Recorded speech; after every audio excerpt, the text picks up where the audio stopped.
Hello दोस्तों, कैसे हैं आप लोग। आशा करता हूँ आप लोग बहुत अच्छे होंगे।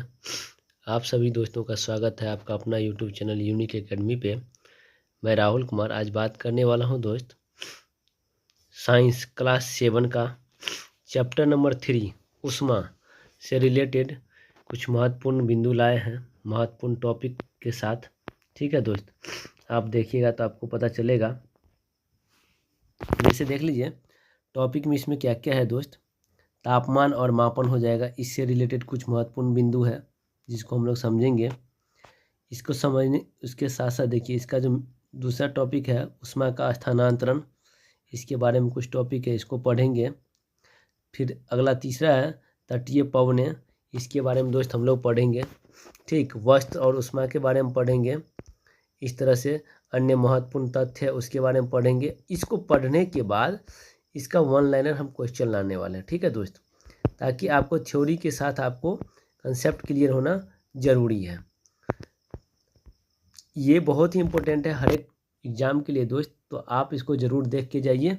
अगर आप नए हैं तो please like subscribe and share दबा कीजिए। अगर अच्छा आपको लगता है कंटेंट तो कमेंट ज़रूर कीजिएगा, और कुछ कमी रहता है तो भी बताइएगा ताकि हम उस चीज़ को आगे इम्प्लीमेंट कर सकते हैं। चलिए अब देर न करते हुए हम अपने टॉपिक पे चलते हैं दोस्त। ठीक है, देखिए जैसा कि आपको मैं बताया, साइंस क्लास 7 चैप्टर 3 1 और 2 हमने कर दिया है। वीडियो आप जाके देख सकते हैं, बेहतरीन रूप से मैंने डाला है। आपको रिवीजन बहुत बेहतरीन रूप से दोस्त होने वाला है।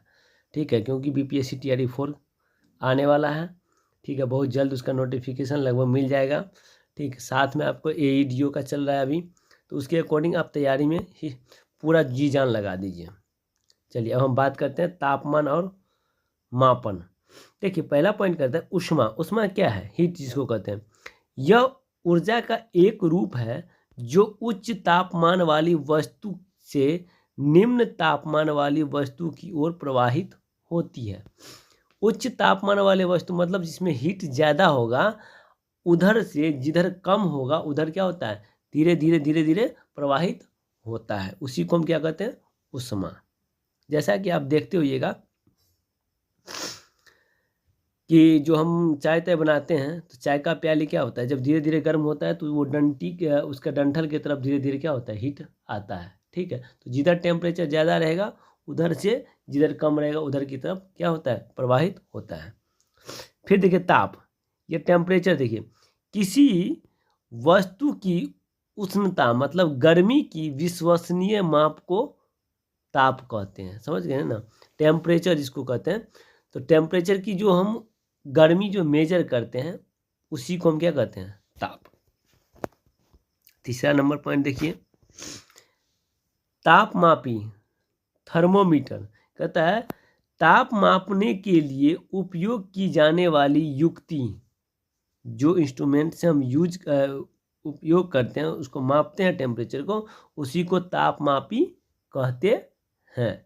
ठीक है दोस्त, अगला पॉइंट देखिए 4 नंबर पॉइंट कह रहा है डॉक्टरी थर्मामीटर। ठीक है, क्लिनिकल थर्मामीटर कहता है इसका प्रयोग केवल मानव शरीर का तापमान मापने के लिए किया जाता है। किसका? डॉक्टरी थर्मामीटर का, मतलब मानव का टेम्परेचर मापने के लिए किया जाता है। ठीक है, 5वां नंबर देखिए परिसर, जिसको रेंज कहते हैं। डॉक्टरी थर्मामीटर की सीमा 35 डिग्री सेल्सियस से 42 डिग्री सेल्सियस होती है। याद रखिएगा दोस्त, आपसे पूछेगा डॉक्टरी थर्मामीटर का रेंज कितना से कितना है, तो 35 डिग्री सेल्सियस से 42 डिग्री सेल्सियस होती है। ठीक है, 6ठा नंबर देखिए विभंग कहता है डॉक्टरी थर्मामीटर के बल्ब के पास एक घुमाव होता है जो पारे को अपने आप नीचे गिरने से रोकता है। ठीक है, उसी को कहते हैं विभंग। मतलब थर्मामीटर में एक बल्ब टाइप का लगा रहता है घुमाव, जो पारा को नीचे नहीं गिरने देता है। ठीक है, उसको रोकता है, इसी को कहते हैं विभंग। ठीक है दोस्त, 7वां नंबर देख लीजिए, कहता है सामान्य शरीर ताप। एक स्वस्थ मानव शरीर का सामान्य तापमान 37 डिग्री सेल्सियस होता है। याद रखिएगा, एक सामान्य शरीर मतलब स्वस्थ शरीर का, मानव का स्वस्थ शरीर का सामान्य तापमान कितना रहता है, 37 डिग्री सेल्सियस, उसको हम फ़ारेनहाइट में लेंगे तो 98.6 डिग्री फ़ारेनहाइट होता है। ठीक है, तो आपको सेल्सियस जब पूछे मानव के शरीर का ताप कितना होता है सेल्सियस में, तो 37 डिग्री सेल्सियस। फ़ारेनहाइट में अगर पूछ दे दोस्त तो 98 मतलब 98.6 डिग्री फ़ारेनहाइट होता है। 98.6 डिग्री फ़ारेनहाइट में हो जाएगा। ठीक, 8वां नंबर देखिए, प्रयोगशाला तापमापी लेबोरेटरी थर्मोमीटर कहता है वस्तुओं का ताप मापने के लिए उपयोग किया जाता है। इसका परिसर मतलब रेंज प्रायः -10 डिग्री से लेके 110 डिग्री होता है। कितना? -10 डिग्री से 110 डिग्री होता है, याद रखिएगा। ठीक है दोस्त। 9 नंबर प्रश्न कह रहा है दोस्त, पारा मरकरी किसको होता है? थर्मामीटर में पारे का उपयोग किया जाता है। क्या? थर्मामीटर में पारे का उपयोग किया जाता है। यह गर्म होने पर समान रूप से फैलता है, मतलब ये गर्म होता है तो समान रूप से क्या करता है? फैलता है। इसी को हम क्या कहते हैं? पारा, जिसको इंग्लिश में कहते हैं मरकरी। ठीक है दोस्त। अब हम चलते हैं 10वां नंबर प्रश्न पे। देखिए 10वां नंबर प्रश्न कह रहा है डिजिटल थर्मामीटर कहता है इसमें पारे का उपयोग नहीं होता है, जो पारे के जहरीले होने के कारण सुरक्षित विकल्प है। ठीक है, डिजिटल थर्मामीटर में पारे का उपयोग नहीं होता, ये चीज़ याद रखिए। कभी कभी पूछेगा आपसे पारा का उपयोग किस थर्मामीटर में नहीं होता है, तो डिजिटल थर्मामीटर में नहीं होता है, क्योंकि जो पारे के जहरीले होने के कारण सुरक्षित रखा है माना गया है, इसको इसीलिए यूज नहीं किया जा रहा है। ठीक है, किसमें? डिजिटल थर्मामीटर में। देखिए उसके साथ साथ उष्मा का स्थानांतरण, अगला टॉपिक है उष्मा का स्थानांतरण, ट्रांसफर ऑफ हीट। अब इसके बारे में कुछ पढ़िए, कैसे ट्रांसफर ऑफ हीट होता है, किस किस में होता है, इस तरह की बात उदाहरण के साथ आपको समझाते हैं। देखिए चालन, जिसको कहते हैं कंडक्शन, वह प्रक्रिया जिसमें उष्मा गर्म सिरे से ठंडे सिरे की ओर स्थानांतरित होती है, मुख्यतः ठोस पदार्थ में।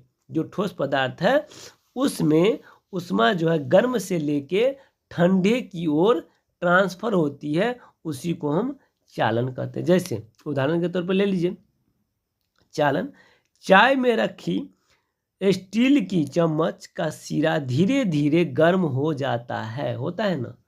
चाय के केतली में जो रखा जाता है स्टील का चम्मच, वो धीरे धीरे क्या होता है? गर्म हो जाता है, उसी को हम क्या कहते हैं? चालन, क्योंकि वहाँ उष्मा क्या होता है? ट्रांसफर हो रहा है गर्म से ठंडे की तरफ। ठीक है, अगला देखिए उसमें भी ठोस पदार्थ में 12 नंबर सुचालक।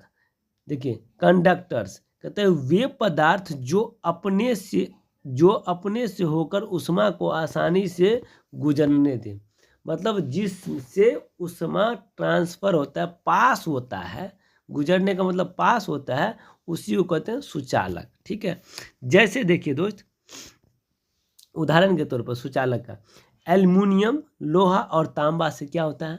उष्मा आसानी से पास करता है, तो ये उसका क्या है? सुचालक है। 13 नंबर कहता है कुचालक, इंसुलेटर्स, वे पदार्थ जो उष्मा को आसानी से गुजरने नहीं देते हैं, उसे कहते हैं कुचालक। ठीक है, जैसे उदाहरण के तौर पे कुचालक प्लास्टिक में उष्मा क्रॉस पास नहीं करता है, और लकड़ी में भी नहीं होती है, तो ये क्या है? ये उष्मा का कुचालक है। ठीक है दोस्त। 14 नंबर पॉइंट देखिए संवहन। ठीक है, कन्वेक्शंस आपको पता है द्रवों और गैसों में उष्मा स्थानांतरण की वह विधि जिसमें कण स्वयं गति करते हैं, उसे कहते हैं संवहन। उदाहरण के तौर पर ले लीजिए पानी उबालते समय गर्म पानी ऊपर उठता है और ठंडा पानी नीचे जाता है, इसी प्रक्रिया को हम क्या कहते हैं? संवहन कहते हैं। ठीक है दोस्त।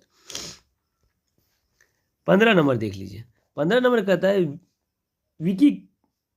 विकिरण रेडिएशन, जिसको कहते हैं उष्मा स्थानांतरित की वह प्रक्रिया जिसमें किसी माध्यम उष्मा, फिर से समझिए, उष्मा स्थानांतरण की वह प्रक्रिया जिसमें किसी माध्यम जैसे वायु या जल की आवश्यकता नहीं होती है, वायु या जल की आवश्यकता नहीं होती है। ठीक है, उसे कहते हैं विकिरण। ठीक है। जैसे उदाहरण में देख लीजिए, विकिरण का उदाहरण क्या है, सूर्य की ऊष्मा पृथ्वी तक विकिरण के माध्यम से पहुंचती है। सूर्य का जो ऊष्मा है वो पृथ्वी तक विकिरण के माध्यम से ही पहुंचती है। इसमें कहने का मतलब है वायु या जल की आवश्यकता नहीं होती है ऊष्मा को पहुंचने के लिए, ठीक है। अगला पॉइंट है दोस्त, तटीय पवनें, सी एंड लैंड ब्रिज, ठीक है।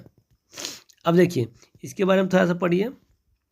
कह रहा है समुद्र, समुद्र समीर जिसको कहते हैं समुद्र समीर, दिन के समय समुद्र से थल की ओर चलने वाली ठंडी हवा समुद्र समीर कहलाता है। मतलब दिन के समय में समुद्र से स्थल मतलब जमीन की ओर जो चलती है हवा उसे क्या कहते हैं, समुद्र समीर। 17 नंबर, थल समीर, रात के समय थल मतलब जमीन से समुद्र की ओर चलने वाली ठंडी हवा थल समीर कहलाती है। याद हो जाएगा दोस्त, जो दिन में समुद्र से थल की तरफ जाएगा उसको समुद्र समीर कहेंगे। थल समीर जो रात में समुद्र से, रात के समय में थल से समुद्र की ओर जाएगा उसे कहेंगे थल समीर, ठीक है।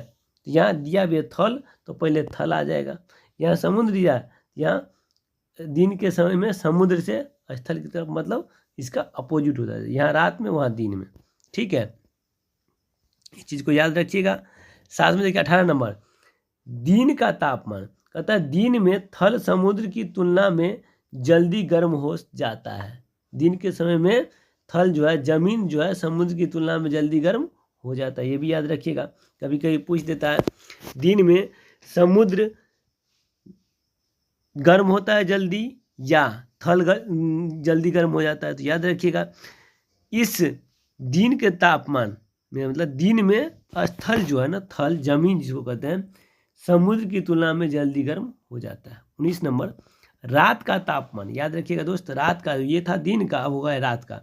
रात में थल समुद्र की तुलना में जल्दी ठंडा हो जाता है, समझे, मतलब जमीन पहले ठंडा होगा समुद्र बाद में, ऐसे कहने का मतलब हुआ, ठीक है। किसके, रात का तापमान के अकॉर्डिंग। तो हमारा जमीन जैसे ही गर्म भी तेजी से होता है उसी स्तर से ठंडा भी तेजी से होता है, किसके अपेक्षा, समुद्र की अपेक्षा, ठीक है।